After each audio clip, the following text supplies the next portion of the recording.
coming out of executive session. And so our first part of the agenda, as always, is public participation, and we do have one speaker, Mr. Bob Brewer.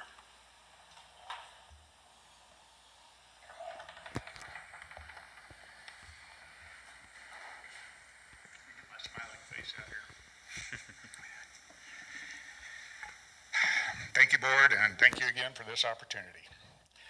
I also wanted to thank you for recognizing Constitution Week last week. I called some of our schools, and they mentioned that because of COVID, they were unable to have public participation, but they did say that they had read a statement from the Tyler paper over the intercom system. When I looked at that article, unfortunately, I was appalled. It seems like it's very similar to the New York Times 1619 Project, where they did a total rewrite of American history. The part of the Tyler paper article that I found so egregious was that the Constitutional Convention constructed a new plan to create a stronger, more centralized government. From everything that I've ever studied and learned, that is exactly the opposite of the truth. States were fiercely independent. They in no way wanted to recreate a form of government like the one they just defeated, the most powerful king on earth. Each state wanted to remain independent with their own ways of doing things. The federal government that they created was one of specific enumerated powers. The Constitution has 7 articles. The first one makes up over half of the document. Section 8 of Article 1 is where the enumerated powers of the federal government are listed. The federal government can do nothing beyond those enumerated powers. All other powers are left to the states or to the people. Anyway, I do appreciate you trying to do a public program on the Constitution and at least reading that article from the Tyler paper. On the first Saturday of Constitution Week, we had the author of the Constitution Boot Camp, Bob Hilliard, and he actually got to teach 2 recently elected officials.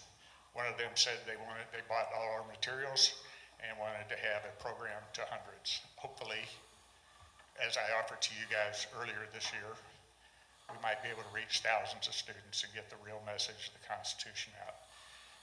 It seems the more that I studied the Constitution, the more I learned. What I learned this week was that the first sentence of the entirety of U.S. Code mentions the laws of nature and of nature's guide.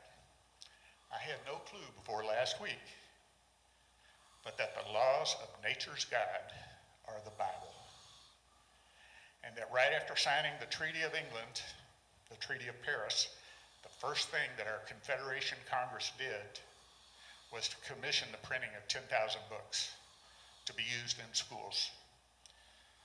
The book of the laws of nature's guide, or the Bible. 17 of those guys went on to sign the Constitution. 2 of them were Supreme Court justices, and 1 of them was a chief. I don't know how they can commission 10,000 Bibles for the use in public schools, and we can't have them in our schools. Basically, in America, we have 2 sets of laws. There are God's laws, and number 2, everything else.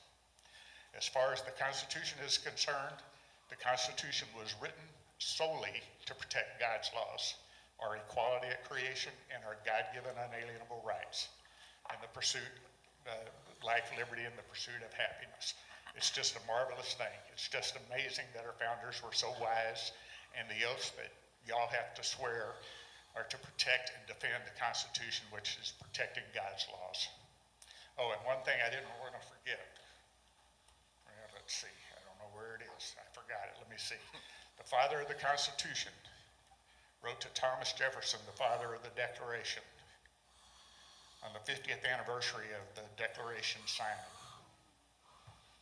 On the same day that Thomas Jefferson died, Madison said, "The future and success of America is not in this Constitution, but in the laws of God upon which this Constitution is founded." That, my fellow citizens, is why we were given the greatest nation on earth, because our founders are so concerned about protecting the laws of God upon which our Constitution is founded. And that's why I keep coming here. We've got to teach our students what our founders knew so that we can once again become successful. Thank you.